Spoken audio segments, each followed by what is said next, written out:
pour parler d'un think tank. Un think tank, c'est un laboratoire d'idées, en général à but non lucratif, indépendant de l'État, indépendant de toute puissance politique, et qui a pour objectif de réunir des experts, des personnes pour travailler sur des idées et faire des propositions.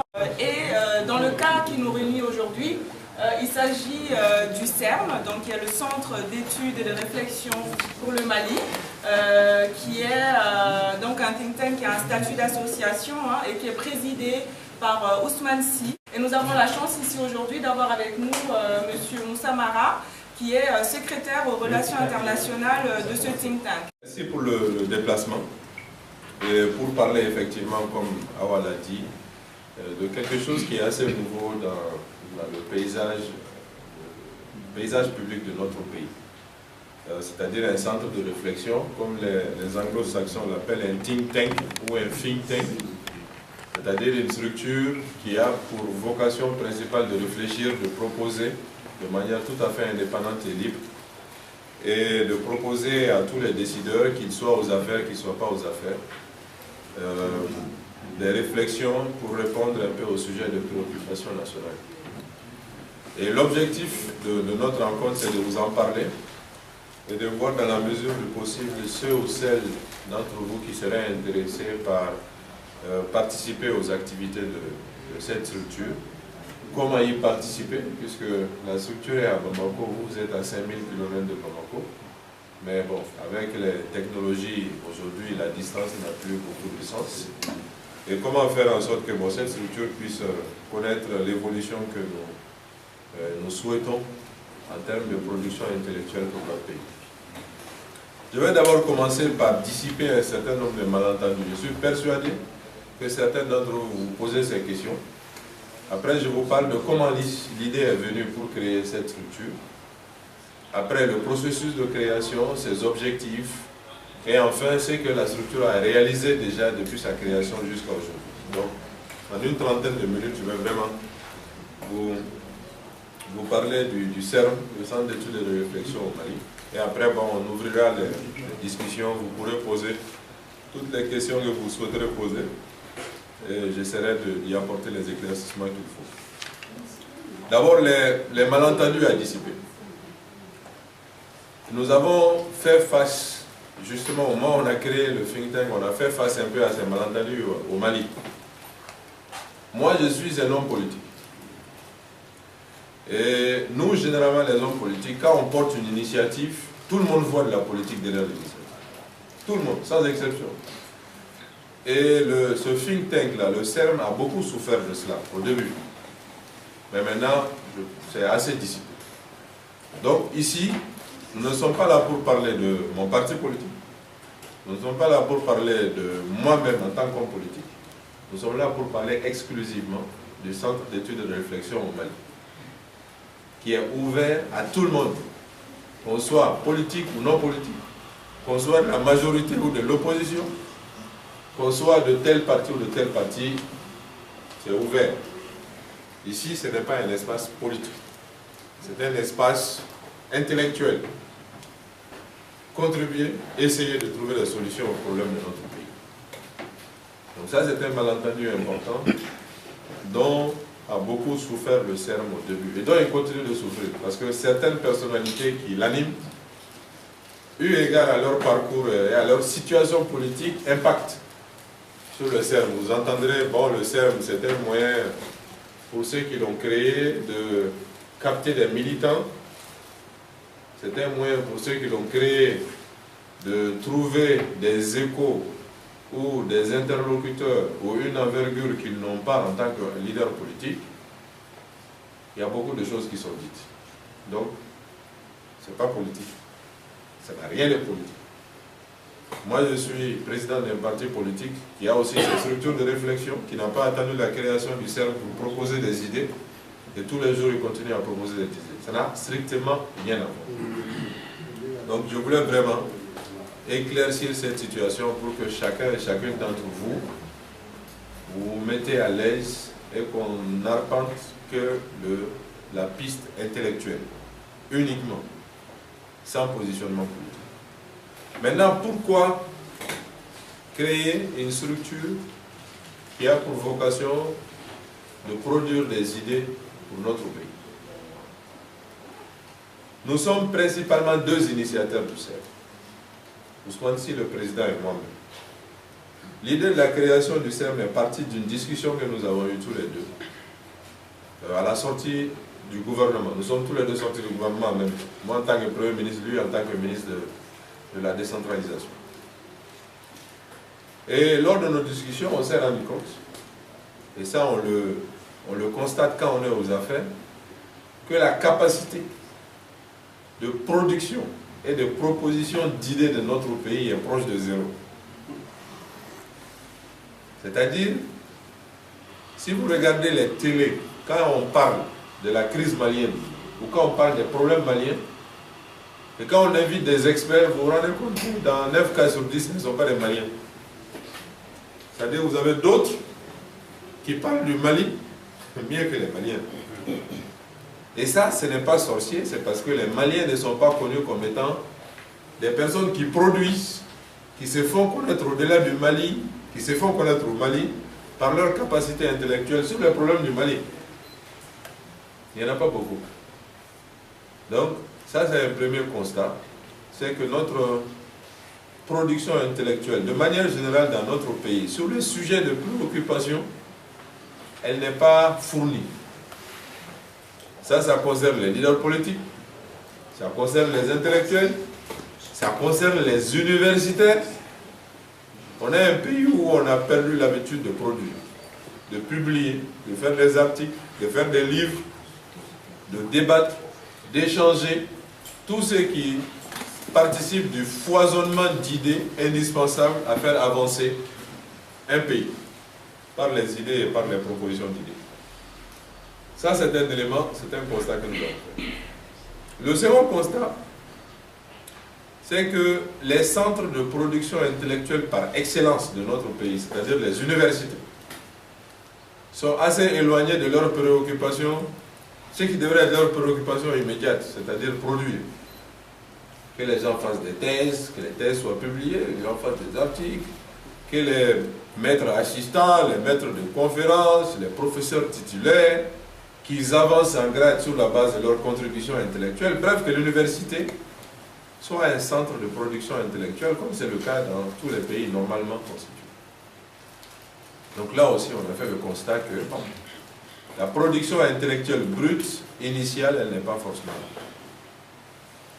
Le troisième constat, qui est peut-être issu des deux précédents, c'est que nous sommes un pays qui a perdu l'habitude des débats d'idées principalement. Il y a de temps en temps des débats, mais ce n'est pas des débats d'idées. Quand les gens s'opposent, ça devient des oppositions de personnes très rapidement, parce que justement, et celui qui est là en face, et celui qui est opposé, on ne produit pas beaucoup d'idées. Donc, les discussions ne se font pas sur les conceptions de la société, sur les projets, sur les programmes, ça se fait sur les personnes. Et ça crée de la tension dans un pays. Les gens deviennent opposés les uns aux autres par personne, plutôt que par idée. Et quand on est opposé personnellement, ça devient un peu plus difficile à gérer que quand on est opposé sur le plan des idées. Nous avons constaté cela. Quatrième constat, qui découle aussi des deux précédents, des deux premiers, c'est que rarement dans notre pays, vous avez des spécialistes consacrés des domaines. Parce que tout le monde est spécialiste de tout. Donc finalement, personne n'est spécialiste de rien. Aujourd'hui au Mali, et ça vous pouvez le voir en France, vous pouvez le voir dans presque beaucoup de pays, quand on veut parler des collectivités locales, il doit y avoir normalement dans tout pays quelques personnes, 2, 3, 4 personnes, qui sont considérées comme maîtrisant le sujet. Ils l'ont pratiqué, ils ont écrit dessus, ils ont exercé des responsabilités, ils interviennent régulièrement dans la presse sur ces sujets, donc ils sont considérés par une bonne partie de l'opinion comme étant des spécialistes du secteur, donc on les écoute. Chez nous, regardez un peu, tout le monde parle de tout. Donc finalement, quand tout le monde parle de tout, en réalité, personne ne parle de rien. Parce que personne ne dépasse l'écume, personne ne va dans le fond. On ne traite que rarement les sujets de fond et de manière approfondie. Donc il n'y a pas de véritables spécialistes dans les différents secteurs d'activité qui sont capables d'éclairer les dirigeants, qui sont capables d'anticiper, qui sont capables de jeter des ponts au-delà des mers pour que ceux qui dirigent aujourd'hui puissent avoir une idée de la destination qu'ils sont en train de prendre quand ils prennent une décision aujourd'hui, ses impacts à moyen et long terme, comme dans tous les pays importants de la planète. Donc, tout ça se résume par un constat. C'est que nous sommes un pays qui devient de plus en plus myope.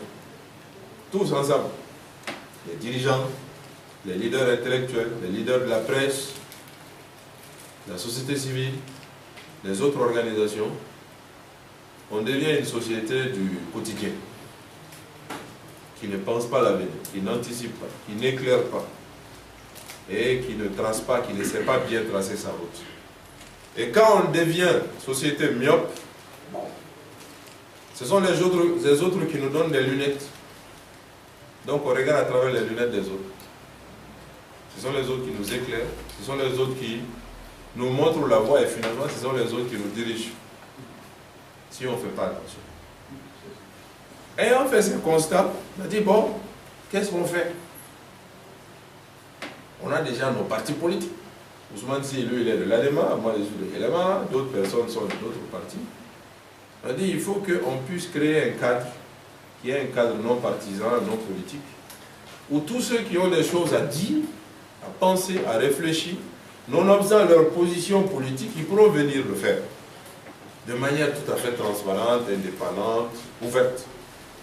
Et que nous commencions progressivement à produire, à donner des perspectives, à faire des propositions, à éclairer.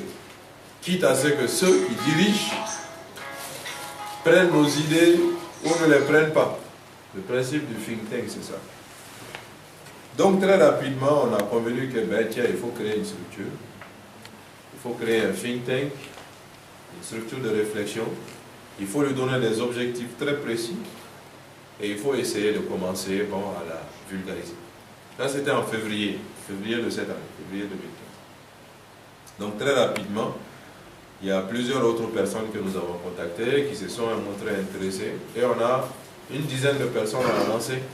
L'idée, on a créé rapidement une association avec des statuts règlements intérieurs. Et on a donné un certain nombre d'objectifs au think tank. Les objectifs du CERM sont à un certain nombre, qui participent du constat, des constats dont j'ai parlé tout à l'heure. Le premier objectif, c'est de faire des propositions aux décideurs publics, privés, sous forme de contribution intellectuelle sur tous les sujets que nous estimons importants pour le pays. Quitte à ceux qui les prennent ou qui ne les prennent pas. Donc, produire intellectuellement par rapport aux défis auxquels le pays fait face. Second objectif, c'est d'aider à la production intellectuelle du pays, quelle qu'elle puisse se trouver. Partout où il y a des structures, il y a des cadres, comme l'université, comme d'autres acteurs, c'est de se mettre avec ceux-ci, de les accompagner, de les aider, pour que les idées que ces structures, ces personnes ont, que ces idées puissent être reçues. Troisième objectif, contribuer à faire en sorte que les Maliens moyens, et c'est là où il y a l'innovation du CERM, soient aussi informés des productions intellectuelles. Parce que les gens pensent souvent que les productions intellectuelles, c'est uniquement pour les élites. Mais le citoyen lambda, il n'y a pas de production intellectuelle aussi élaborée qu'elle puisse être, qui ne puisse pas être mise sous une forme ou une autre à la disposition du citoyen lambda, afin qu'il puisse la comprendre. Donc on a dit, il ne faut pas seulement avoir l'orientation vers les décideurs, mais il faut aussi avoir l'orientation vers le Malien moyen, à travers les médias auxquels il a accès, pour que lui aussi il sache, quand on fait une production dans tel domaine vers les dirigeants, qu'il sache qu'il y a des possibilités dans tel ou tel domaine, afin qu'il puisse aussi lui approfondir ses connaissances améliorer ses connaissances sur tel domaine ou tel domaine du pays. Donc il y a des actions à destination des décideurs, mais il y a aussi des actions à destination du grand public. Autre objectif, c'est de participer à la spécialisation de la maîtrise de certains sujets par les Maliens. Je l'ai dit tout à l'heure, il n'y a pas beaucoup d'experts au sens littéral du terme dans les sujets majeurs de notre pays. Donc tout ce qu'on peut faire pour que l'expertise réelle, approfondie d'une personne dans tel domaine puisse être avérée, reconnue, pour que cette personne soit étiquetée comme étant maîtrisant ce sujet, ben c'est de contribuer à cela. Et donc de participer à la mise en place de véritables bases de données de compétences et d'expertise intellectuelle malienne sur les principaux sujets de préoccupation nationale. Ça, ce sont des objectifs importants, ambitieux, que nous nous sommes fixés. Et nous nous sommes organisés pour essayer d'aller dans ce sens-là. Maintenant, quand le CERM a été créé, nous avons dit, avec ces objectifs, il faut que nous essayons de mener un certain nombre d'activités. Nous avons catégorisé les activités du CERM. Il y a plusieurs catégories d'activités que nous pouvons mener.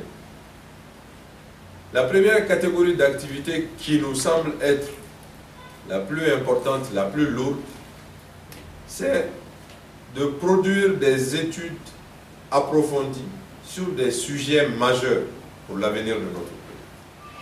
Par exemple, la question de l'éducation, la question de la démocratie. Mais des études approfondies qui ne sont pas des études d'une semaine, de 2 semaines, où on va faire un atelier, réunir des gens, non.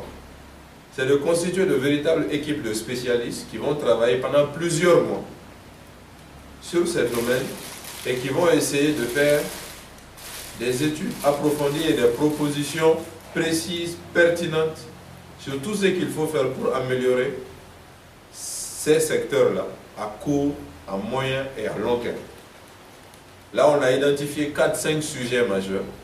On a dit, nous allons engager des ressources importantes pour mener ces études-là. Et après, on va les proposer aux décideurs, quitte à ce qu'ils les prennent le temps. Là, c'est un premier axe d'activité que le CERM s'est fixé comme objectif à mener. Deuxième axe, c'est d'organiser des colloques sur des thèmes un peu plus légers, où en une journée, on va réunir les experts d'un certain domaine, ils vont s'asseoir et réfléchir, faire des propositions et que nous allons publier dans la foulée. Nous avons identifié une quinzaine de thèmes et on a déjà organisé un colloque et il y a un deuxième qui est en train d'être organisé.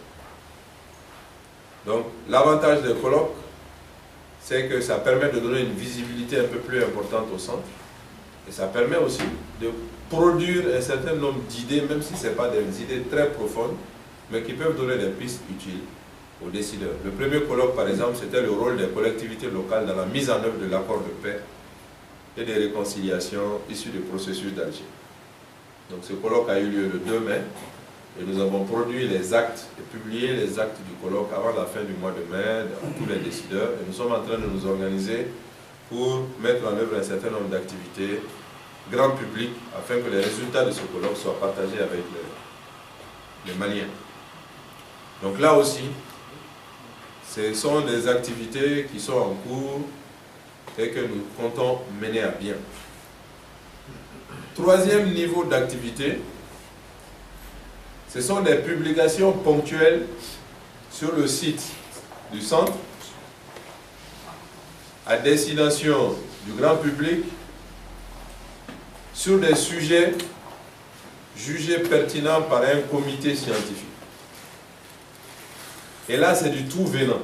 C'est-à-dire, un fondateur du CERM a envie d'écrire sur un domaine déterminé, il écrit, les gens valident, on publie. On publie sous l'étiquette du CERM, on publie sous la responsabilité de la personne, mais on publie. Donc là aussi, c'est des actions de publication intellectuelle sur les domaines. Et tous les domaines sont les bienvenus à la matière. On les met sur le site du CERM et on les publie. Donc ça, c'est aussi un niveau d'activité que nous nous sommes fixés.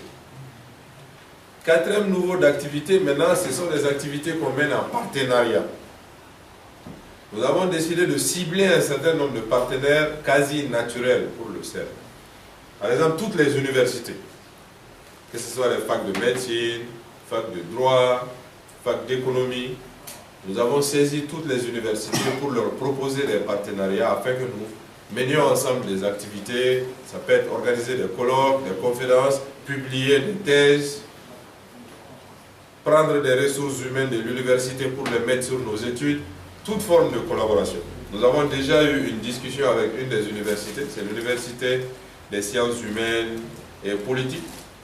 Et nous avons un partenariat qui est en train d'être discuté avec cette université. Nous espérons lancer ce partenariat au mois d'août. Nous avons aussi été contactés par un think tank ghanéen pour établir un partenariat avec le CERM, afin que le CERM les aide sur toutes les publications francophones. Think tank ghanéen qui s'appelle Imani. On a déjà une convention de partenariat qui est sur les termes desquels on est d'accord, et donc il doit être signé en août, soit à Accra, soit à Bamako, pour la collaboration entre cette structure et le CERM, toujours en termes de production, face à des sujets de préoccupation majeurs pour notre pays. Là, les perspectives sont ouvertes, donc il y a la possibilité que le CERM collabore avec soit des think tanks qui existent déjà, soit des universités, soit des structures de recherche, soit des centres de formation, toute structure qui a vocation à produire des idées, faire des recommandations, faire des propositions pour répondre aux préoccupations publiques, notamment les préoccupations de notre pays, sont susceptibles d'être considérées comme partenaires du CERM et puis qu'on puisse travailler. Et comme activité, je l'ai dit tout à l'heure, c'est la constitution d'une base de données de compétences maliennes, d'expertise malienne sur des sujets de préoccupation nationale. Donc là aussi, nous lançons un appel à toute personne qui s'estime capable de produire sur un domaine déterminé dans notre pays, qui a le background intellectuel, pas forcément académique. Quand je dis intellectuel, l'intellectuel, ce n'est pas forcément le diplôme. En termes d'expérience, en termes de capacité, pour pouvoir être considéré comme crédible sur des sujets de préoccupation, nous lançons un appel et on est en train de constituer cette base de données de compétences. Donc là aussi, le CERM souhaite vraiment constituer cette base, participer à l'animer, l'actualiser, afin que, bon, quand on veut réfléchir sur un domaine déterminé, qu'on sache que tel nombre de personnes, certains basés à Bamako, d'autres aux États-Unis, d'autres en Asie, sont susceptibles d'y contribuer. Je pense que c'est quelque chose qui peut être utile pour le CERM, mais aussi pour la production intellectuelle de notre pays. Donc le CERM, voilà, on a commencé les activités, comme je l'ai dit. On a fait un premier colloque au mois de mai. Ce colloque a vu la participation d'une quarantaine de personnes, des chercheurs, des universitaires, des leaders politiques ou non, de la société civile, des cadres maliens, des étrangers qui ont travaillé pendant une journée sur la contribution des collectivités locales à l'accord de paix. Le second colloque que nous allons organiser, j'espère, au mois d'août, c'est sur les rapports entre le gouverneur de région et le futur président de région, toujours dans le cadre de la mise en œuvre de l'accord de paix. Vous savez, pour ceux d'entre vous qui avaient lu l'accord de paix, on dit maintenant que le président de région va être le patron de la région. C'est-à-dire que nous tous au Mali, quand on dit patron de la région, nous pensons tous gouverneur. Donc le gouverneur ne va pas disparaître. Le gouverneur, c'est le représentant de l'État, l'autre, il est élu par la population. S'il n'y a pas une collaboration harmonieuse entre eux, ça risque d'être deux crocodiles dans un même marigot. C'est un peu compliqué. Donc on a décidé d'organiser un colloque sur ça. Et nous espérons qu'il y aura de bonnes propositions sur comment faire en sorte que ça se passe bien et que les deux puissent coexister. C'est un peu comme ici, le président du conseil général et le préfet, ou le président du conseil régional et le préfet de région. Il n'y a pas de raison qu'il y ait un conflit quand c'est délimité et quand chacun joue son rôle conformément à ce que la loi prévoit. Mais il faut réfléchir et baliser chemin. La dernière chose que je vais vous dire avant de vous passer la parole, c'est le financement du CERF. Effectivement, je suis à peu près sûr que cette question va arriver. Une structure de ce type, elle ne vend rien, en tout cas pas à court et moyen terme. On produit des idées, et dans notre contexte, les idées, ce n'est pas ce qu'on peut vendre. On va pouvoir les vendre quand les gens seront convaincus que les idées servent à quelque chose. Mais aujourd'hui, non. Donc, comment financer? Nous avons un premier niveau de financement, ce sont les membres du centre. Nous avons d'abord la cotisation. Ensuite, nous avons les contributions volontaires des membres. Le second niveau de financement, ce sont les financements institutionnels. C'est-à-dire les partenaires techniques, l'État, en fonction de leur centre d'intérêt par rapport au travail qui est engagé par le CERM, peuvent être intéressés à financer tel aspect, tel aspect, tel aspect. Le premier colloque, par exemple, nous l'avons organisé, ça a coûté, je crois, 9 millions de francs CFA. Et ça a été financé à 100% par la Banque mondiale. Enfin, c'était un peu plus simple. Bon. Le second colloque, il y a 3 ou 4 partenaires qui vont contribuer au financement, dont certains membres du CERM. Et nous sommes en train de nous orienter, troisième niveau de financement, vers les entreprises. Ce n'est pas gagné, mais on va essayer. Parce que la plupart des think tanks au niveau international sont financés par les entreprises. Mais au niveau international, c'est d'autres réalités. Donc nous allons essayer de travailler avec les financements disponibles, bailleurs de fonds, PTF, l'État, dans la mesure du possible, membres du think tank, et progressivement nous orienter vers des financements plus durables. Le PTF et autres, c'est en fonction de leur intérêt. Vous voulez faire telle activité, ça m'intéresse, je vais vous aider. Et si les activités ne m'intéressent pas, je ne vous aiderai pas. Donc il faut qu'on puisse trouver des alternatives pour avoir un dispositif de financement plus pérenne. Là, nous sommes en train de travailler dans cette direction. Donc voilà, dans les grandes lignes, ce que je souhaitais vous dire pour vous présenter le CERM, son histoire, qui est une histoire courte, mais déjà assez riche, les réalisations qui ont été faites, les perspectives, et voir dans quelle mesure nous pourrons avoir ici en France des personnes qui sont intéressées pour participer à cette œuvre. J'insiste sur ce par quoi j'ai commencé, c'est-à-dire c'est totalement apolitique. Ce n'est pas lié à tel parti ou tel parti. Il y a plusieurs membres de plusieurs partis qui sont dedans, il y a plusieurs responsables de plusieurs partis qui sont dedans. Il y a des membres de la société civile qui ne sont pas partis qui sont dedans. Maintenant, pour être membre aussi, je pense qu'il faut le dire, on a un système de validation. C'est-à-dire, toute personne qui est intéressée par être membre du CERM, il doit envoyer son CV au secrétaire exécutif. Le secrétaire exécutif le partage avec les membres du bureau. Il y a, je crois, 7 membres du bureau. Et là, la candidature est validée ou pas. Nous avons les membres, nous avons les membres sympathisants. Bon, sympathisant, c'est un peu celui dont la candidature n'est pas approuvée, mais on ne veut pas lui dire qu'il est rejeté. Et nous avons les membres d'honneur, c'est un certain nombre de personnalités que nous ciblons qui peuvent éventuellement jouer un rôle pour donner un peu plus de visibilité au CERM. Nous avons aussi un comité scientifique qui est constitué par des membres du CERM disponibles à mettre un peu de leur temps à la disposition du centre pour travailler sur les productions, travailler sur les idées.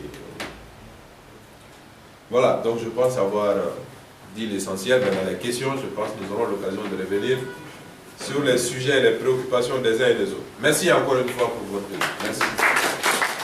Pourquoi vous n'avez pas cherché à étoffer déjà des initiatives sur place, quitte à prendre la tête après, éventuellement, pour éviter qu'on ne touche partout, qu'on ne crée des structures partout, et que, voilà, à la limite, que les scientifiques ne se perdent complètement dans les idées, se perdent complètement d'acteurs. Et dire que le Mali, on devrait avoir un seul think tank, ou on devrait se donner la main pour faire une seule structure pour ne pas se disperser, non, surtout pas.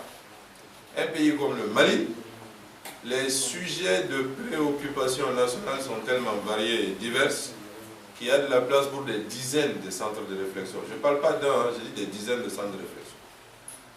Aujourd'hui, on a une dizaine de think tanks, on va dire, une dizaine connus, où les gens, sous une forme ou une autre, travaillent.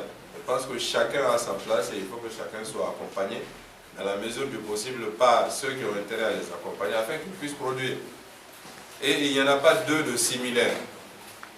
Il y a certaines dont la vocation principale est d'organiser des événements, comme Madame l'a dit tout à l'heure sur la Fondation Forum de Bamako.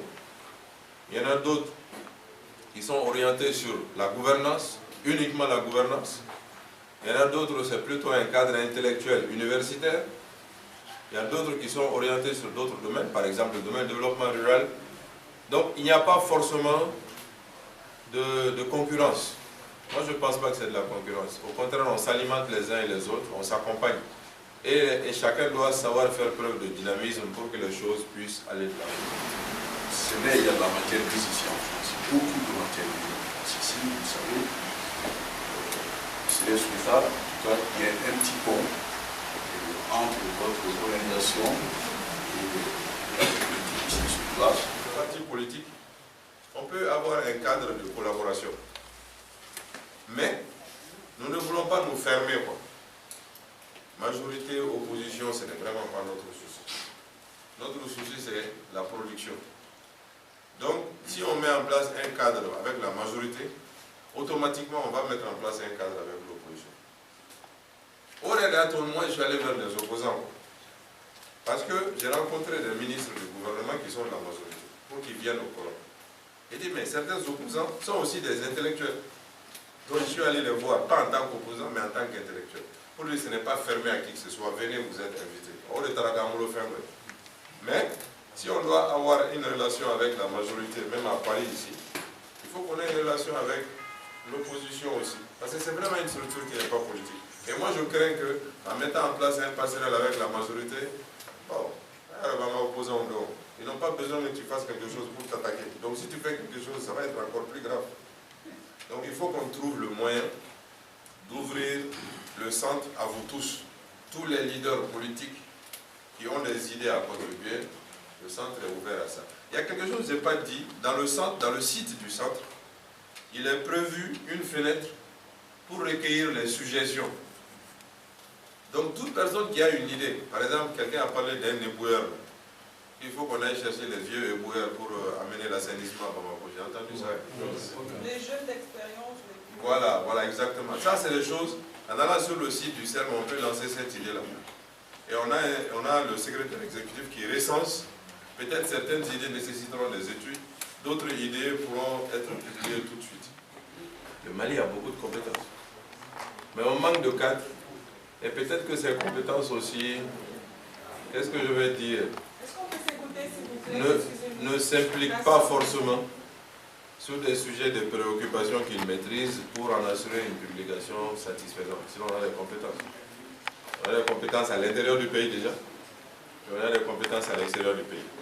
Donc il ne faut surtout pas se dire, bon, on va renforcer l'université d'abord, avant de produire intellectuellement. Il faut que les deux aillent ensemble. L'université a des programmes, des projets. L'université est en train d'être restructurée. Mais cette restructuration, ça n'a pas daté, ça ne date pas de maintenant. C'est un processus continu depuis la création de l'université jusqu'à aujourd'hui. Et les différents pouvoirs qui se sont succédés, les différents responsables qui se sont succédés ont accompagné le processus universitaire, puisque les réformes universitaires sont engagées par les universitaires eux-mêmes. Donc, le rôle d'un ministre et à fortiori d'un premier ministre est d'accompagner, doter l'université des moyens et de faire en sorte que ces réformes puissent être conduites. Mais les deux ne sont pas séquentiels. On peut avoir une structure ou des structures, on a plusieurs think tanks au Mali effectivement, qui sont impliqués sur des sujets de préoccupation nationale, des sujets de réflexion, et aussi avoir à l'université un dispositif de production intellectuelle. L'un ne concurrence pas l'autre. Moi, je ne pense pas que c'est exclusif. Il ne faut pas attendre qu'on finisse une étape pour aller dans une autre étape. Il faut qu'on puisse conduire des activités de réflexion à différents niveaux. Ce n'est pas forcément les mêmes vocations, ce n'est pas forcément les mêmes objectifs, ce n'est surtout pas les mêmes acteurs. Donc les uns complètent les autres, les uns ne concurrencent pas les autres ou les uns ne conditionnent pas les autres. Il y a des universitaires qui travaillent avec le CERN, il y a des universitaires qui travaillent avec d'autres think tanks. Donc je pense qu'il faut se poser la question aujourd'hui, où en est le pays par rapport à la décentralisation? Dans la publication de nos actes, on met toujours les termes de référence. C'est-à-dire qu'il faut toujours que vous regardez les termes de référence par rapport au produit fini. Ce premier colloque comme le second, ça n'a pas pour vocation de faire le bilan de la décentralisation. On a voulu prendre des problèmes ponctuels, précis, pour apporter des réponses précises. Donc sur la question du rôle des collectivités locales par rapport à la mise en œuvre de l'accord, ou sur la question des rapports de gouverneurs de région et de présidents de région, c'est vraiment précis. C'est une petite partie des enjeux qu'on essaie de traiter pour être le plus concret possible. Parce qu'on veut aussi ne pas être dans l'intellectualisme, c'est-à-dire proposer des idées générales qui ne sont pas applicables sur le terrain. Mais ce serait bien que vous regardiez toujours les termes de référence et les actes pour que vous ne fassiez pas de critique en rapport avec quelque chose qui n'était pas prévu de toute façon par les termes de référence. Moi, j'aimerais que le CERN essaye de réfléchir comment, c'est-à-dire les réflexions qui seront issues des différentes études, comment les appliquer. Ce qui concerne le concret, qu'est-ce qu'on veut faire concrètement? Je vais prendre l'exemple du premier colloque qu'on a organisé. Le rôle des collectivités locales dans la mise en œuvre de l'accord de Paris.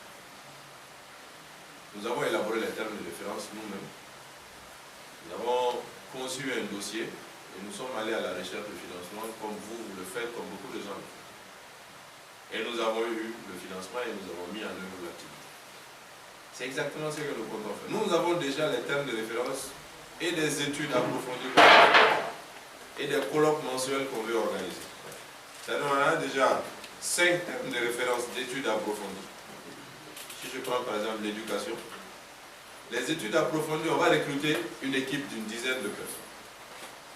Pendant au moins 3 mois, et nous allons payer des chercheurs qui vont travailler, collecter les informations, évaluer les politiques qui sont en cours actuellement, travailler avec la société civile, identifier les insuffisances, proposer des voies et moyens de correction à court, moyen et long terme. Et quand je dis long terme, c'est à l'échelle d'une génération, c'est-à-dire 25 ans.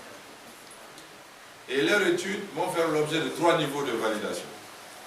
Il y aura une validation strictement scientifique au sein d'un comité scientifique du CERN. Il y aura une validation avec les membres du CERN. Et il y aura une validation avec l'ensemble des acteurs du secteur sous forme d'ateliers de 2-3 jours. Ça, ce sont les études approfondies. Donc nous avons des dossiers qui sont déjà prêts. Nous sommes en train de nous organiser pour chercher les financements. Pour les colloques, c'est plus simple. Les colloques, nous avons une douzaine de colloques que nous avons prévu d'organiser. On a fait un, il reste 11 colloques. Sur celui qui va arriver, les termes de référence, le dossier de financement, on cherche les partenaires, on les met en œuvre. Donc, c'est concrètement ce qu'on compte faire. Et vous allez voir, ça a un lien avec ce qui est traité aujourd'hui, de l'association de la diaspora professionnelle universitaire et scientifique des Maliens de France. Donc nous nous rejoignons sur pas mal de préoccupations. D'abord sur la mobilisation d'un réseau d'expertise malienne qui va se saisir des questions maliennes pour essayer de les approfondir. Donc ça c'est le premier élément. Et le deuxième élément, c'est aussi comment est-ce qu'on va participer au processus de développement de notre pays d'origine. Et je vous rejoins parfaitement lorsque vous dites que les talents maliens, il y en a beaucoup, il y en a partout. Je viens très récemment d'avoir effectué une mission en France avec le secrétariat Top 10, vous connaissez le Top 10. Le Top 10, c'est un dispositif de transfert de connaissances par des expatriés nationaux. Ça veut dire que des Maliens qui sont en poste de responsabilité dans les institutions partout dans le monde peuvent retourner dans leur pays d'origine, donc au Mali, pour exécuter une courte mission. Et en faisant cette mission avec le secrétariat Top 10, j'ai découvert que les Maliens en poste sur des responsabilités importantes en France, il y en a beaucoup.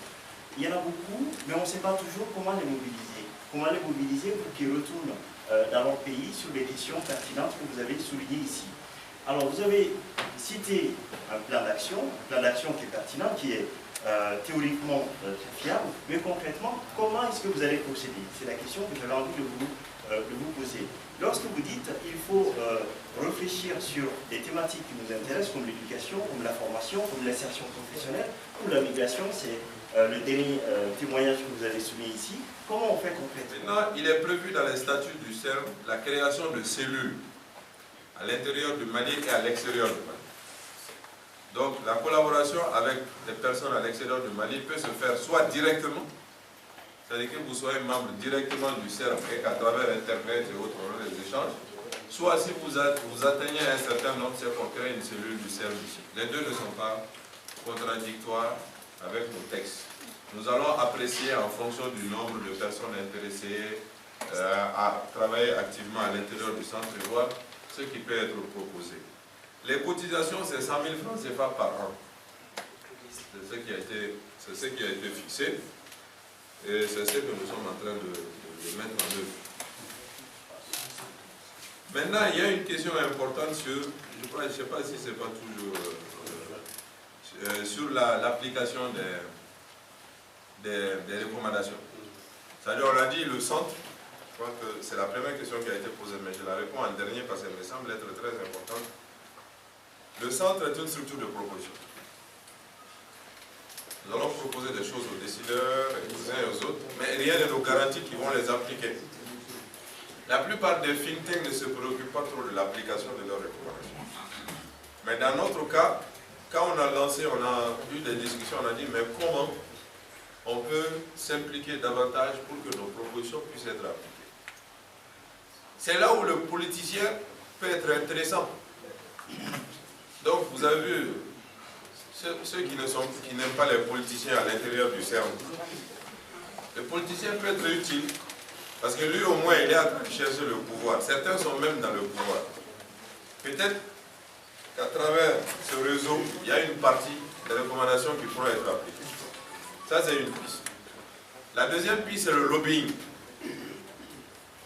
Et nos connaissances dans la sphère politique, dans l'appareil administratif, sont des vecteurs qui peuvent nous permettre, les membres du CERN, à faire en sorte que nos idées puissent passer. Ça aussi, c'est une piste. Mais il y a une troisième piste qui est plus à long terme, que nous avons décidé d'utiliser, c'est la conscientisation de la masse. Si vous avez une idée, et que vous soumettez l'idée au décideur, le décideur il prend, il prend.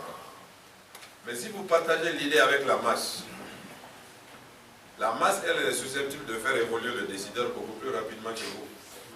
Parce que c'est la masse qui met en place le décideur. Donc c'est pourquoi nous avons dit que nos idées, nous allons aussi les vulgariser à travers des émissions radio en Bambara, en Peul, en Sarakolé, ainsi de suite. Et nous avons trouvé une structure au Mali qui n'est intéressée que par ça. Vous connaissez la fondation Friedrich Ebert, qui est un think tank. Un think tank allemand qui est affilié au parti allemand SPD. Parce que chez les Allemands, chaque parti a son think tank. Et les think tanks des partis sont financés par l'État. On a la fondation Konrad Adenauer qui est liée au parti d'Angela Merkel. On a la fondation Friedrich Ebert qui est liée au SPD. On a la fondation Seidel qui est liée au CSU de Bavière. Et ils sont tous financés par l'État. Ils ont un système qui est un bon système. Friedrich Ebert, qui est présent au Mali depuis longtemps, nous a dit, tout ce que vous allez produire, si vous voulez lancer des émissions radio en langue locale, des débats en langue locale sur vos thèmes, nous allons tout financer. Donc ça, c'est un moyen pour nous de sortir du cadre classique des intellectuels pour aller sur le terrain des citoyens lambda.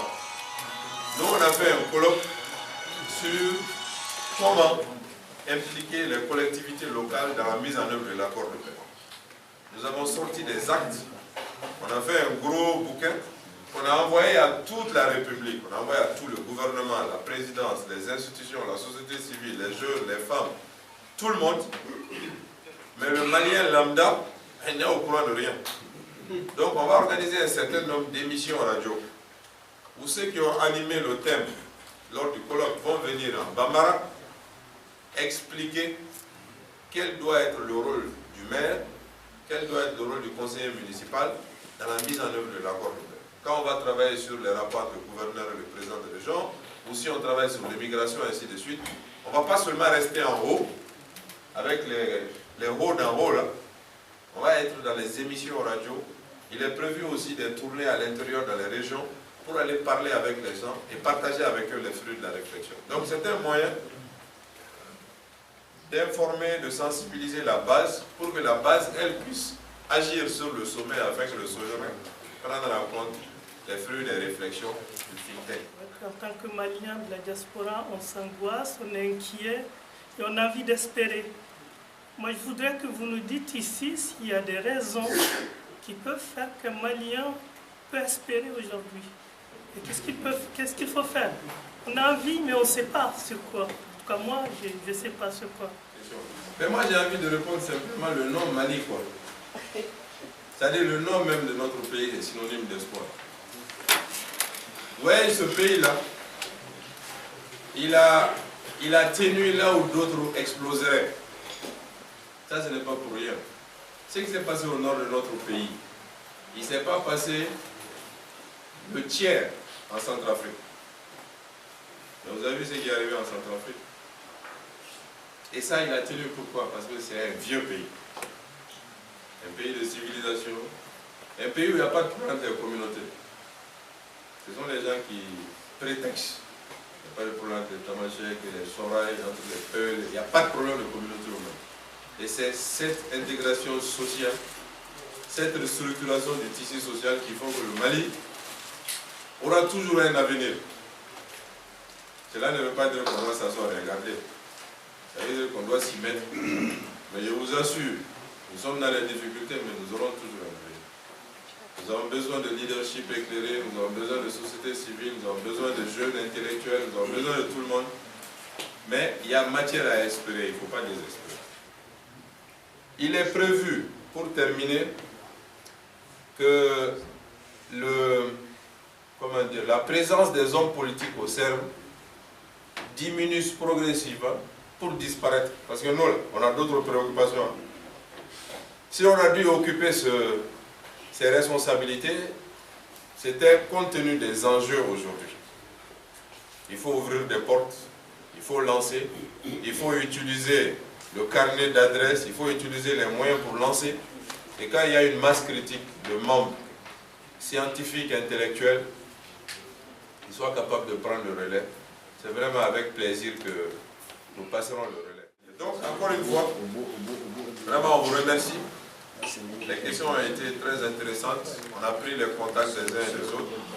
Vous envoyez les documents du centre et maintenir à travers le secrétaire exécutif Amadou Diop le contact avec vous tous. Vous allez recevoir ça dans la semaine qui commence demain, tous ces documents. Et vous allez voir chacun en ce qui vous concerne, ce qui vous intéresse. Et ensuite, on va essayer de trouver le partenariat le plus efficace au bénéfice de la production intellectuelle de notre pays. Il n'y a pas autre chose. Voilà, donc merci encore une fois. Merci à vous. Merci.